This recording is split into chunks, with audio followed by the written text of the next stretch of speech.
The Kansas City Chiefs under Steve Spagnuolo and Dave Merritt have become the best team in the NFL at drafting and developing defensive back units, whether it's safety and corner. They consistently are putting guys in positions to not only succeed, but continuously get better. Last year in the 4th round, 2023 NFL Draft, the Chiefs selected Chamarri. Was not a guy on a lot of people's radar. Out of Virginia Tech, but multifaceted. He moved around, he played slot, he played safety, played everywhere for them. Funny enough, that's exactly what they had in mind for Chamarri when they brought him in to Kansas City. So today, we are going to go ahead and get into his film, talk about the areas where they used him a bunch, how he grew throughout the season, some areas where he still needs to improve upon, but that's more than likely to happen for these young players, especially when they're put into places by necessity. With Brian Cook sustaining that injury last year, sustaining the injury last season in the Miami Dolphins game in Germany, more was thrown upon his plate. So today on RGR Football, we are going to talk about Chamarri, get into his tape, dissect the player that not many people knew, but everybody in Chiefs Kingdom knows now and was a huge and vital, important part of this defense for a title defense in 2023. My name is Daniel Harms, Senior Film Analyst here at RGR, and if you guys are new to the channel, hit that sub button right now to become a part of Rogue Nation, to continue to grow RGR to what it's become now, and then allow me to earn a like from you guys from this film review. Talk a little bit about his snap percentages first and foremost. After that Miami Dolphins game, we saw his snap percentage go from around 15% per game to nearly 50%. He had to play much more. They had to rely on him more. 2 games specifically, the end of the regular season game against the Chargers, he played 94% of the snaps. And then when Mike Edwards went down in that Buffalo game in the divisional round, he played 99% of the snaps, accumulating 8 solo tackles and 10 combined tackles. He was huge and everywhere in that football game.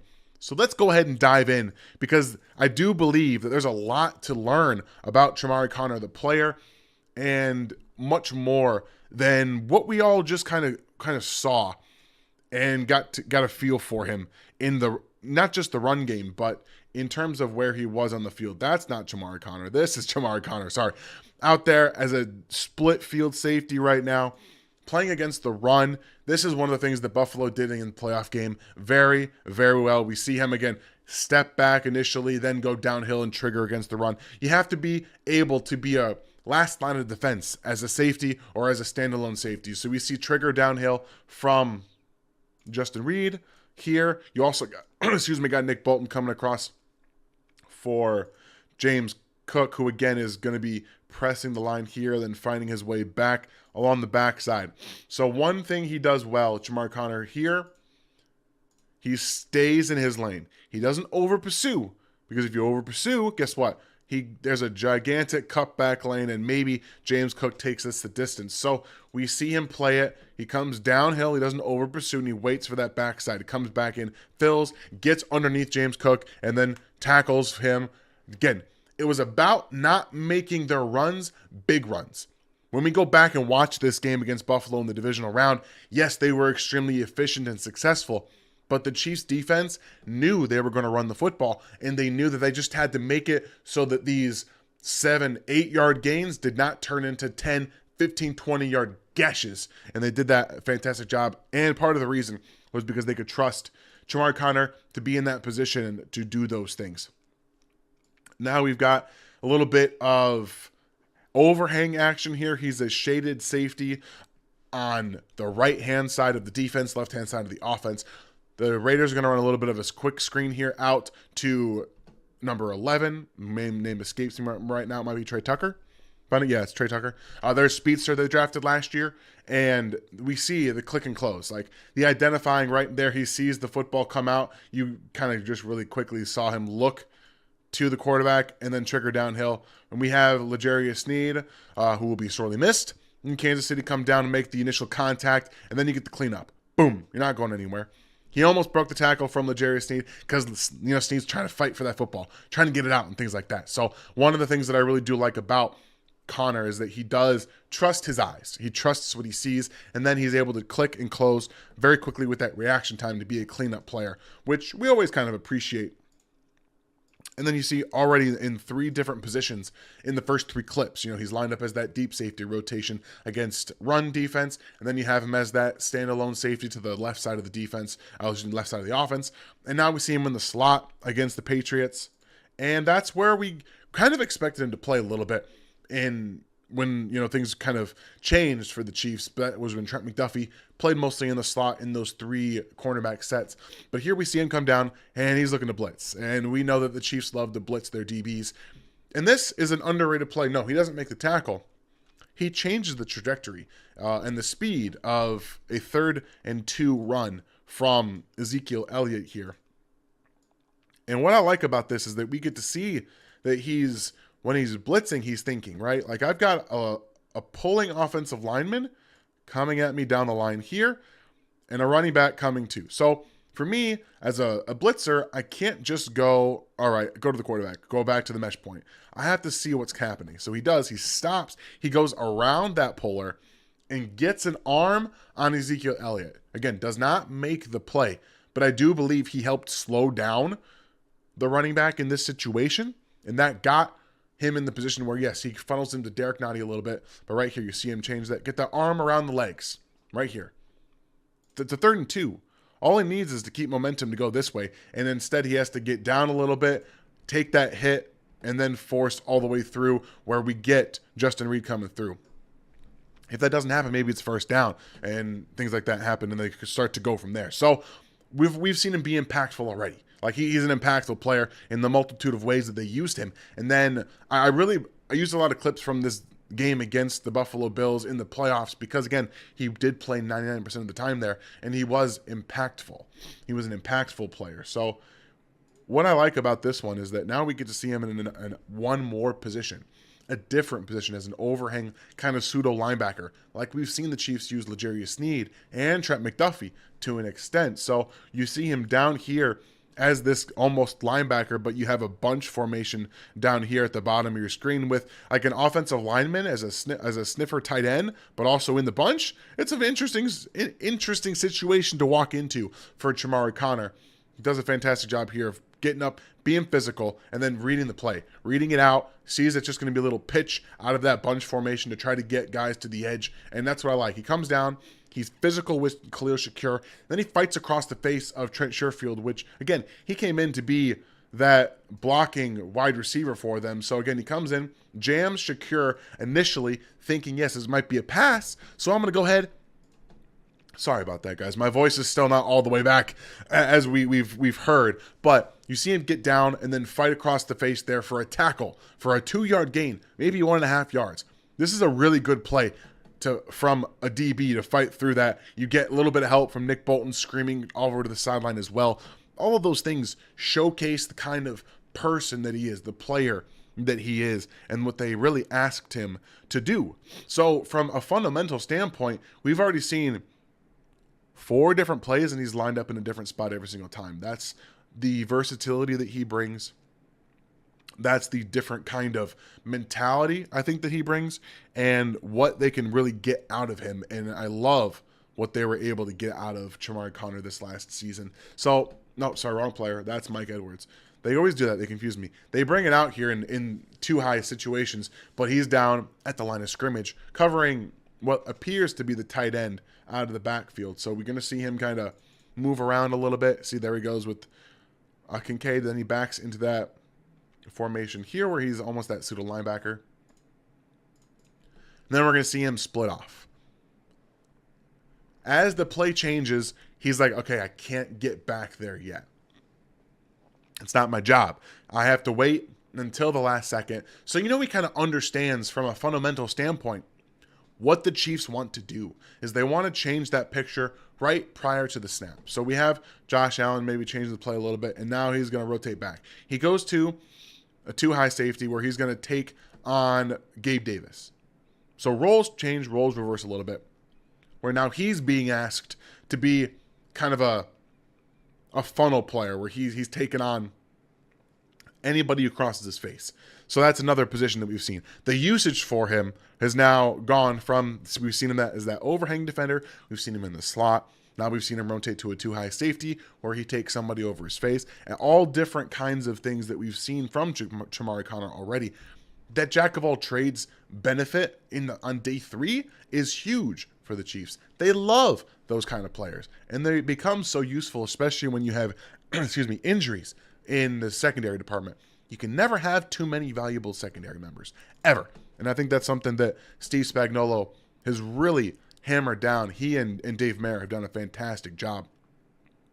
And now he's a true kind of single high safety, where he's shaded to the right side of the offense, left side of the defense. And we get to see, like, his range. It's not bad. He's got pretty good range. So here, again, he's deep back. So you get rotation down from Mike Edwards, and then rotation back from Chamarri Conner. So he's reading out the right-hand side here. He's got 2 receivers. They're going to basically leave man-on-man on the outside on the left side, and then you're going to come over here on the right-hand side of the offense and just kind of play it out, see what happens. So nice job here of seeing that happen, and we also understand now that, okay, Josh Allen getting out of the pocket, right? So as the defense, okay, I don't need to start rotating back this way. I'm going back to the other side. And then we can see some of the range where he goes from left to right. And again, this unfortunate play happens where they don't get the football, but he's there to try to make a play and almost recover the fumble. Like, that this is true to the kind of player he is. He does kind of have a nose for the football. And he gets to showcase that a little bit in Kansas City as that rotational defender. So we've seen him very impartial and very just, I'll do whatever you ask of me, coach. Like, I will do whatever it is. And I love that ability from him and that just willingness to be exactly what he is. Oh, sorry, guys. Gotta lubricate the throat a little bit as we keep going out with this. So, sorry, again. Chamarri Conner, more than useful for the Chiefs defense. You see him. This is where I want to see some improvement. Yes, they don't get hurt on this play, but sometimes trusting your eyes tells you multiple different things. So the Chiefs are going to show 2 high safeties here, and they're going to rotate to man coverage. What the Bills do is that they show a little bit of screen. Like, they're going to fake block here, they're going to fake block here, and then they're going to release as a wheel route up the left-hand side, and Davis is just going straight down the field. This is where you start to get, okay, where are my responsibilities? As this safety out here, especially with Edwards rotating down, you have to take that man down the field. So you get man coverage with the blitz coming here, and then man here, and you have to take this player. We can see that his eyes are looking to the screen, which, you know, makes sense because that's where Josh Allen wants to throw the football, to this side of the field. And obviously he ends up throwing it down the field on the wheel route here. But again, eyes versus assignment. Where are your eyes going and versus your responsibility? As that guy down the field or even underneath here, this needs to be your responsibility. So just get a little bit better at not always putting yourself in situations like this, especially when that responsibility comes down as man-to-man. He realizes a little bit late, yeah, I got to go get him. But at the end of the day, like, you're going to make some mistakes, and it's okay to make mistakes. This one could have been very, very costly, and the Chiefs could have lost the football game on that one alone. So that's where that responsibility understanding comes into play. And it will come in time. I do think that he's going to take a big step forward this season. And this is the one thing coming out of college that I was like, yeah, I don't think he's ready. He's quite ready for this in the NFL, and it's the tackling, right? Like, he's a low tackler. He goes for the legs. He always went for the legs in college. But this is a little bit different. So he's coming down, and he's going to play man coverage on the tight end releasing, right? If you are going to play man coverage against a tight end as a faster player, I would love to see less space, okay? So he comes down, he gets underneath. Go close on him. Why are you waiting? Why are you waiting? I understand Chris Jones is being awesome, but go stand on the tight end, because if he throws the football, you'll have a better chance of making the interceptions if you're close. I love Michael Mayer. He's not running away from you. No tight end is really running away from you, especially with the Raiders. Like, I know it's at the sideline, but this translates everywhere for him. So the tackling needs to be more form tackle. He needs to get head on the football, wrap up, and drive. So we see here him go down, put his head down, and then not really wrap up. He's more grasping at the feet when it comes to trying to tackle him. Just a little appreciation for Chris Jones there. My goodness. Yeah, Chris Jones right here. This dude. Animal. Can't wait to see him consistently again this next year. Whew, boy. Nearly got to him, and Aiden O'Connell was lucky to get the football away, much less get a completion for some yards after that. So Chamarri Conner, a couple of things that he's going to have to work on really are the responsibility understanding. It's a lot of information in Steve Spagnuolo's defense. That's, it's not necessarily his fault in that regard. He's going to have to get better at that. And then the tackling. Those are the two big things, the two main points that I think he's going to have to improve upon. But we've seen the versatility. He's being able to be used everywhere on the field, and that's only going to get better. I think the fact that he was able to play that single high role a little bit for Brian Cook being injured is also extremely valuable for them. And they bring in Jaden Hicks, who's not going to really be a single high guy, but now they have another player outside of Brian Cook that can contribute to that realm on the defense. So that's something to look forward to as well. But overall, in general, I mean, this guy, the communication you have to have, again, is outstanding. You see here, they're going to rotate a little bit on the offensive side and watch Justin Reed communicate with Chamarri Conner on this play specifically. So you got Stephon Diggs is going to run in motion here. He's going to come back out. So initially, they're going to look to each other. He's going to say, okay, he's coming across. He's yours. I see it right there. So he's like, I got him. Comes back around. He communicates back to him that, nope, he's yours. He rotates to the deep safety right there. Okay, that's exactly the kind of communication you need. And that's why that play earlier that I just showed you, he missed his responsibility. That's why you can live with some of that stuff, because he does get it right. This is what I love about this too. Because you got two deeper routes coming. One down the pipe here, and then James Cook coming out of the backfield here. They're both attacking the same spots. So as that safety, he is getting his depth. He's taking this defender coming down in his face, but he understands, okay, Josh Allen's eyes aren't there, and he's being covered. So he's got him. This is okay. I can now change my area of focus onto a faster player coming down the field.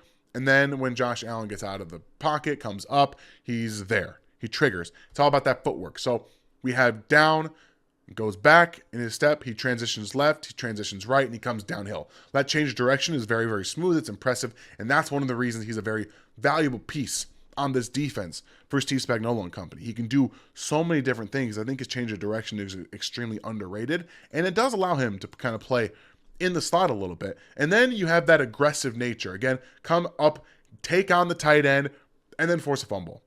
Really heads up play by Dalton Kincaid to throw that football out of bounds, but this type of mentality is something that he brings. Again, this was a much better tackle. He got up because he was trying to hold him up and take the football out. So you see him wrap up Stephon Diggs and then rip at that football. He's going to do a lot of what Trent McDuffie does. He's not going to get a ton of interceptions. He might not get a ton of pass breakups, but this is what he's going to bring. When he gets tackles, when he gets around you, he's going to look to get that football away. And I know I just talked about not get a lot of interceptions, but everyone gets one every now and then, right? This was his only interception of the year, but you see all the range motion, right? The range of motion, what he brings, this underneath player who can do a lot. Chiefs are going to rotate Mike Edwards to deep middle of the field, and then they bring him to Chamarri Conner down in the hole. So you have cover one, man coverage across the board except for these two players, and then they also spy with Willie Gay. So you got three rushers, you have a spy, you have two zone defenders, and man coverage everywhere else. So boom, he thinks the ball's going out here. That's why he triggers on the drag route. So he's going to trigger there. Nothing's open to Josh Allen. So this is where, all right, my eyes need to go back to the quarterback. So that's what they do. and they take him right to the football. Honestly, I think being this far out of position helped because Josh Allen never saw him coming. He never saw him coming across the field, and boop, there he is, just in the throwing lane for his first interception and only one of 2023. So all in all, what we're seeing from Chamarri Conner is a ton of versatility, which the Chiefs put a premium on, specifically at defensive back and safety. If you can play slot, you can play as a deep, you can play as a too high. You can do so many different things. You can play up against tight ends. You can man up against some slot players. It really gives them a lot of different versatility and different looks that they can bring. So I think that what we saw from Chamarri Conner last season was only a drop in the bucket. He can be so much better. But I also want to put a little tamper on it because they rotate their safeties so much that no single safety is going to get a ton of praise, is going to get a ton of look, is going to get a ton of ball production. They're going to be cogs in the engine. They're going to make the corners better. They're going to make the pass rush better. And Chamarri Conner also adds that element from a blitz perspective. So when you have the versatility that they have, when they have all of these different cogs that they can just continue to put in to their defense and get this production out of them being in the right spot and trust that they're going to make those plays, it makes them so difficult to move the ball against. So I hope you guys enjoyed this breakdown of Chamarri Conner. He's a really good player, young player, and they have a ton of positional versatility with those. I hope I was able to earn a like from you guys with this video as we get out of here on Wednesday. Have yourselves a great rest of your day. I'll see you next.